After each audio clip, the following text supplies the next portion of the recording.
Hola amigos y amigas, soy Esteban Geria, psicólogo, y tuve el privilegio de ser invitado por la Iglesia Evangélica Luterana para realizar breves cápsulas de apoyo psicológico para poder sobrellevar estos momentos de pandemia. Hoy hablaremos sobre el duelo.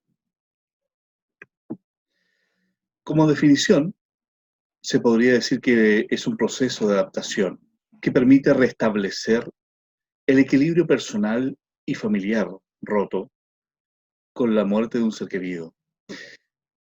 Pese a ser algo natural, puede suponer un gran dolor, desestructuración y desorganización. Esto en cuanto a duración es variable. Generalmente debiese no durar más allá de unos 2 años, pero hay situaciones en las cuales esto puede tener un proceso un poco mayor. Cada persona tiene su propio ritmo y hay que estar atento a la intensidad de los síntomas. Por eso que aproximadamente se habla de unos 2 años, en donde los síntomas debiesen bajar su intensidad, pero de acuerdo a algunos estudios de Bonanno y Diminich, eh, se constata que después de 2 años pasa a ser duelo patológico para un 5% de las personas que tienen duelo, hasta un 15%.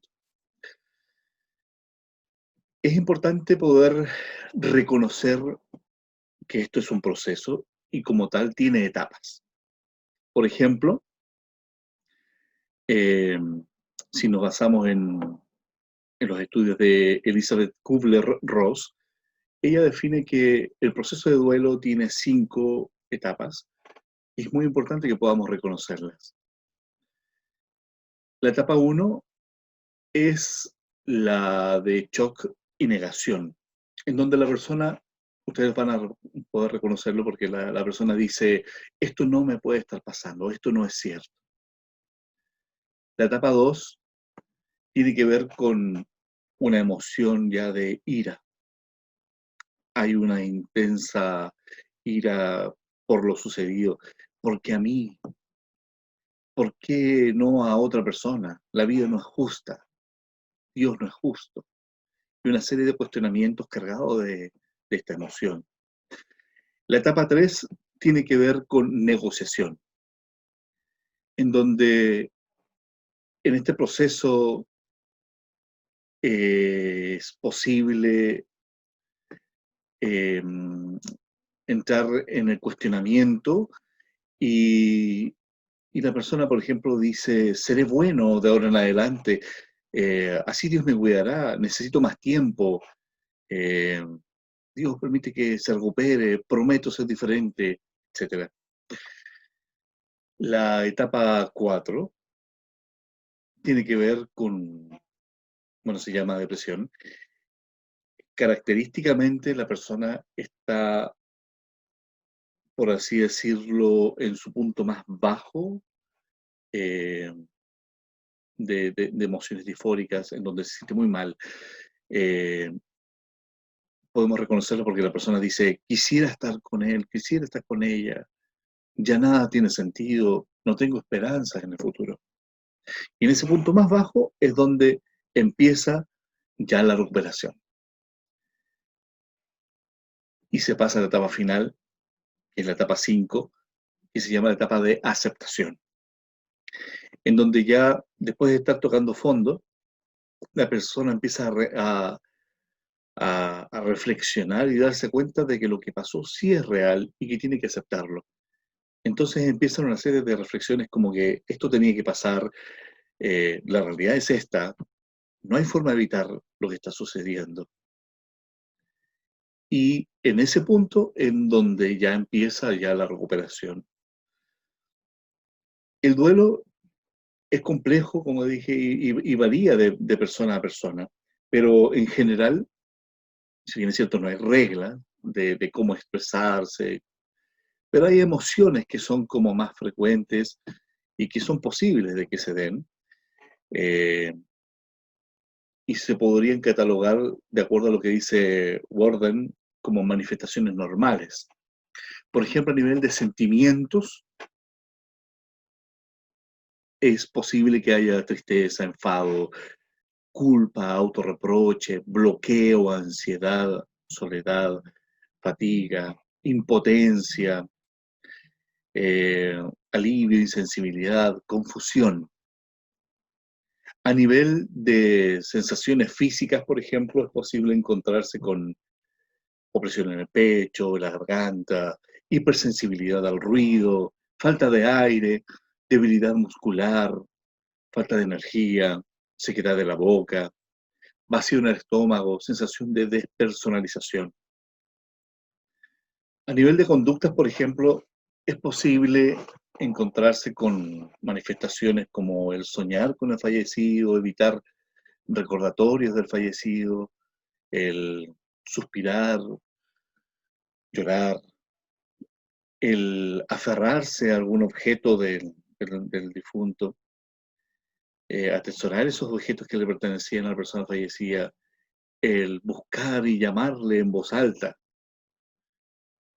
A nivel de pensamientos, es posible que se manifieste de manera frecuente la incredulidad de lo sucedido, confusión, preocupación, incluso se puede llegar al punto de alucinaciones breves y fugaces, sentido de presencia, de que este ser querido todavía está con nosotros, o lo vimos, o vimos una sombra de esta persona.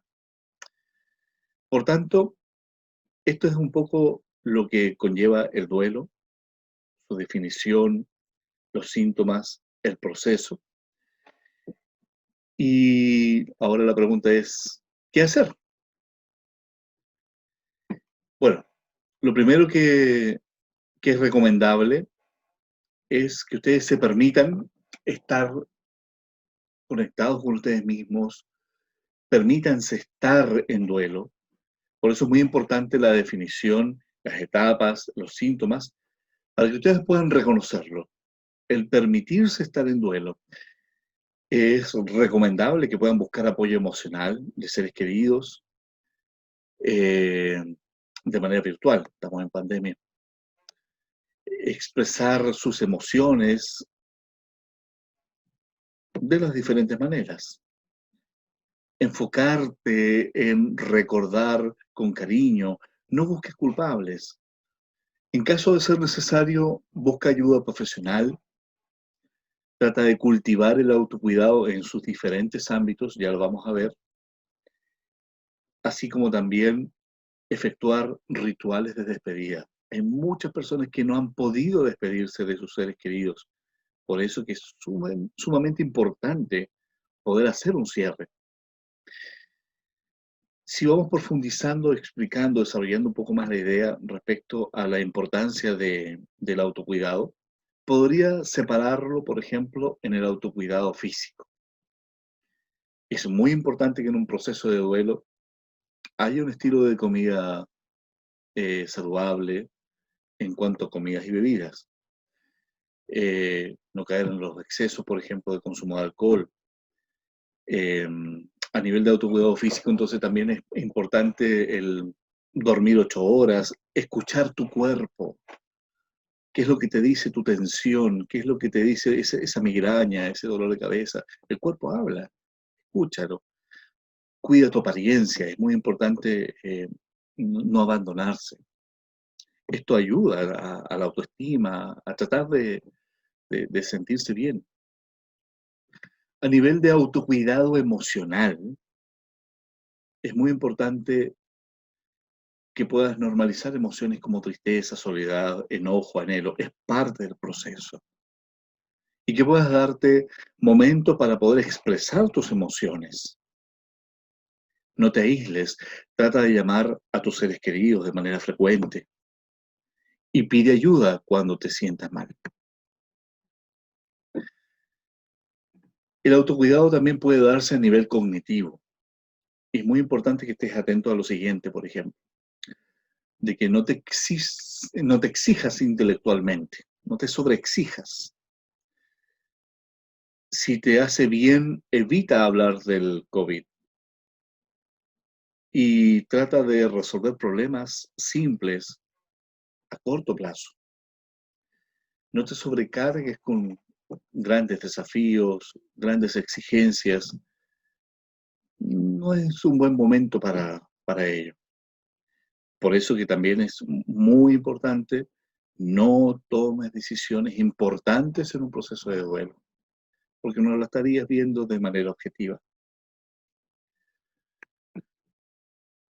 Y por último, en cuanto a lo que es la importancia del autocuidado, es el autocuidado a nivel existencial.